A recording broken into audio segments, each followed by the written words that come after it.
Hi hello नमस्कार मंडळी, मी प्रीती कोळपे स्वागत करते माझ्या आजच्या नवीन एका ब्लॉगमध्ये।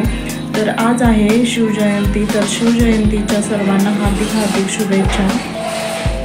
बघू शकता तुम्ही इथे मी मूर्ती स्वच्छ अशी धुवून घेतलेली आहे, साफ करून घेतलेली आहे। आता यासाठी मी हार बनवणार आहे आणि काही फुलंही आणलेली आहे। बघू शकता हे फुलं मी काल दादरवरून घेऊन आलेली आहे आणि आता त्याचं मी हार बनवणार आहे।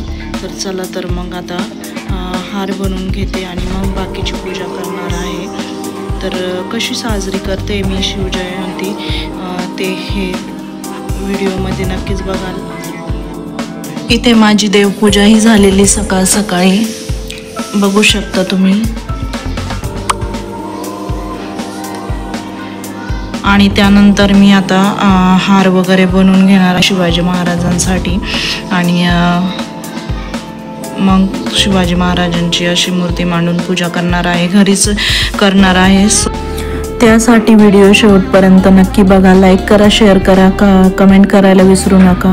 चॅनलला सबस्क्राईब केले नसेल तर लवकरात लवकर जाऊन चॅनल सबस्क्राईब करा। तर अशा प्रकारे मी इथे हार बनवून घेतलेले आहे, बघू शकता तुम्ही।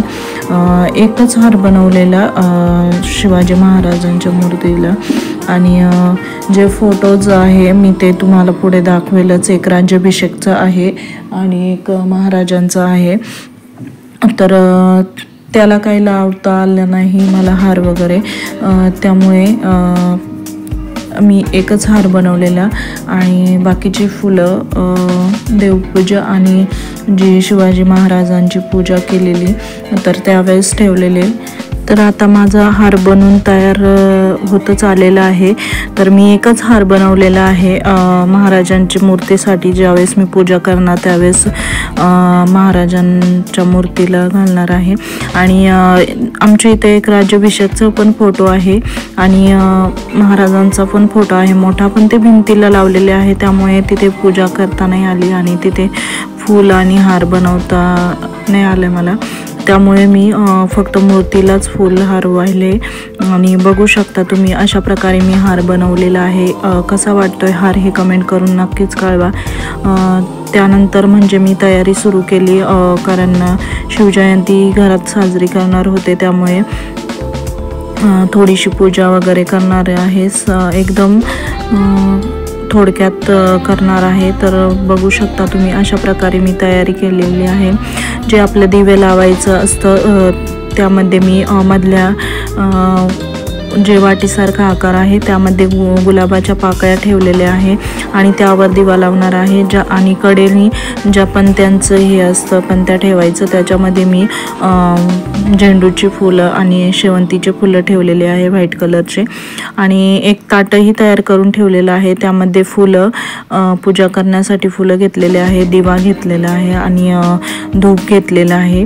तर तेही तुम्हाला टेबलवर दिसतच असेल आणि पुढे जशी मी पूजा करेल तेही तुम्हाला त्यामध्ये दिसेल।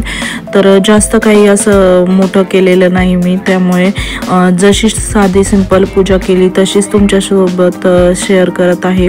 तर कसा वाटतोय ब्लॉग हे कमेंट करून नक्कीच कळवा आणि तुम्ही शिवजयंती कशी साजरी केली हेही नक्की कळवा। तर चला तर मग आता आपण पूजा करून घेऊया। तर सर्वात पहिले तर मी महाराजांच्या मूर्तीला हार घालून घेतलेला आहे, बघू शकता तुम्ही। मूर्ती मी अगोदरच धुवून आणि साफ करून घेतलेली, त्यामुळे टेबलवर परत धुताना तुम्हाला दाखवलेली नाही। जसं आपण बोलतो ना राज्याभिषेक वगैरे, तर तसं काही केलेलं नाही आहे मी।